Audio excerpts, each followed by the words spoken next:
కూడా చాలా బాగున్నామండి. మీరందరూ కూడా ఇంకా బాగుండాలని మనస్ఫూర్తిగా దేవుడిని ప్రార్థిస్తున్నాను. ఆహ్, అందరికీ ఫస్ట్ ముక్కోటి ఏకాదశి శుభాకాంక్షలండి. ఈరోజు తెలుసు కదా ఏకాదశి. మహావిష్ణువు స్వయంగా మన భూమి మీదకొచ్చిన వేళ విశేషం అని చెప్తారు కదా పురాణాల్లో. అదే మాదిరి ఈరోజు అందరూ ముక్కోటి ఏకాదశి పూజ బాగా చేసుకున్నారని అనుకుంటున్నానండి. నేనైతే పూజ సింపుల్‌గానే చేసుకున్నానండి. నాకు పొద్దున్నే నేను డ్యూటీకెళ్ళాల్సొస్తుంది. నైటే నేను ఇల్లంతా క్లీన్ చేసుకొని, ముగ్గు గూడా నైటే పెట్టుకున్నాను. అంటే పెద్ద ముగ్గంటే ఏం పెట్టుకోలేదండి. రథం ముగ్గు చిన్న ముగ్గే వేసుకున్నాను నేను. దానివల్ల చూపిస్తున్నాను మీకు. పూజ నేను పొద్దున్న 4:00, 4:30 కల్లా చేసుకుంటానండి. దానివల్ల అది వీడియో తీయకపోవచ్చు. కానీ మీ అందరికీ ఒకసారి ముక్కోటి ఏకాదశి కోసం శుభాకాంక్షలు చెప్పి ఈ వీడియో చిన్న వీడియో చేశానండి. ఈ వీడియో మీకు షేర్ చేస్తాను. మీలో ఎవరైనా రథం ముగ్గు పెద్ద పెద్దగా తెలిసినోళ్ళు ఉంటారు. బట్ నేను డైలీ సంవత్సరం ముక్కోటి ఏకాదశి అదే ఏకాదశి వస్తే చాలు రథం ముగ్గు సూర్య భగవాన్ ముగ్గు వేసుకుంటానండి. అదే మీకు చూపిస్తాను. నేను చాలా సింపుల్‌గానే యేసుకుంటున్నాను. పెద్ద హడావిడి ఏం చేసుకోను. మీ అందరికీ తెలుసు కదా! యాక్చువల్లీ ఇప్పుడు నా హెల్త్ కొంచెం డిస్టర్బ్‌గా ఉంది. దానివల్ల నేను పెద్ద హడావిడి ఏం చేయలేదు. యాక్చువల్లీ నాకు కాలు చాలా నొప్పిగా ఉందండి. బట్ పూజ అనొచ్చిన తర్వాత నొప్పి కోసం ఆలోచించనండి. నాకు ఎక్కడ ఇంట్రెస్ట్ వచ్చేసింది. నాకు పూజ చేసుకోవడం చాలా ఇంట్రెస్ట్ అండి. దానివల్ల కొంచెం లేచి చేసుకోగలుగుతాను. యాక్చువల్లీ ఈయనకి ఆఫీస్ నుండి హాఫ్ డే వచ్చేసానండి ఇంటికి. దానివల్ల కొంచెం రెస్ట్ తీసుకొని చేయగలుగుతున్నాను. కనుక ఇంకా ఒంట్లో కొంచెం బాగా ఉండి, ఇంకా కొంచెం ఆరోగ్యంగా ఉండి ఇంకా బాగా చేసుకుందును పూజ. బట్ ఓకే అండి. ఈ సంవత్సరంకి దేవుడు ఇదే పెట్టనుకోవాలి. మనం అంటే పూజ మనం కొంచెం ఆరోగ్యంగా ఉన్నప్పుడు ఒకలా చేసుకుంటాం. మన ఆరోగ్యం కొంచెం బాలేకపోతే ఇంకోలా చేసుకుంటాం కదా! మేబీ నేను ఉపవాసం చేయకపోవచ్చు అనుకోండి. నేను సంవత్సరం ఏకాదశికి ఉపవాసం చేస్తానండి. బట్ ఈ సంవత్సరం అవుతదో అవ్వదో అని తెలీదు.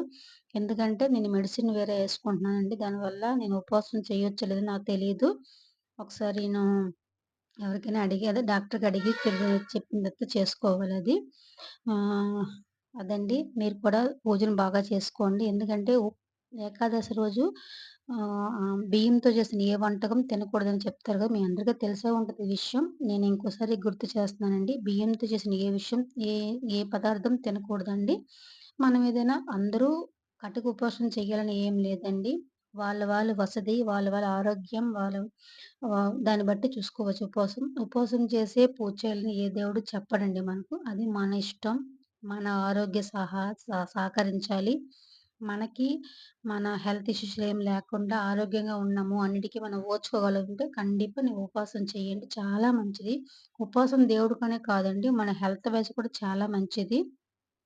ఎందుకంటే మనం ఎప్పుడు రైస్ తింటాం గాబట్టి, ఒక్కరోజు మన కడుపుకి ఆకలిచ్చేది చాలా మంచిదండి ఉపవాసం. ఉపవాసంలో బెనిఫిట్ ఎక్కువే గాని తక్కువేం లేదండి. ఒకరోజు ఉపవాసం చేస్తే మన కొలెస్ట్రాల్ ఏం తగ్గిపోవు. ఇంకా బావుంటామండి మనం. ఇంకా కొంచెం మన స్టమక్ అంతా క్లీన్ అయ్యి చాలా బావుంటది. అందువల్ల మేబీ పెద్దలు ఉపవాసం ఉంటే మంచిదని చెప్పారేమో ఆరోగ్యరీత్యా. అది మన పెద్దవాళ్ళు ఏది చెప్పినా మన మంచే కదండీ! ఈ సంవత్సరం భగవంతుడి దయ మరి ఏమవుద్దో తెలీదండి. ఏంటంటే సంవత్సరం ఏకాదశి కానీ ఈ ఉపవాసం చేస్తానండి. ఫ్రూట్సు ఎందుకంటే నేను బయట పనికెళ్తాను గాబట్టి ఏవైనా తినాలండి. ఎందుకంటే మనం ఎళ్ళాలంటే ఏదో ఒక పని వర్క్ ఉంటది కాబట్టి మనం ఖాళీ కడుపుతో మనం వర్క్ చేయలేం గాబట్టి, ఏదో పళ్ళు గాని, ఇలా ఫ్రూట్స్ గాని, ఇలా పాలు గాని అవేమి తీసుకుంటానండి నేను. నేను అలాగే ఏం తినకుండా మట్టు ఏం పూజ చేయనండి. ఏదో ఒకటి తీసుకుంటా. ఎందుకంటే మనం లోపల ఉన్న ఆత్మని అయ్యో! ఆకలి అని పెట్టి దేవుడిని దండం పెట్టిన అది ప్రయోజనం రాదని అనుకుంటానండి నేను. ఆకలి పూజ చేసే సమయం కూడా మన ఆకలి మీద ఇంట్రెస్ట్ ఎక్కువైపోద్ది. దానివల్ల గట్టిగా ఉపవాసంతో ఏ ఉపవాసం చేయకండి.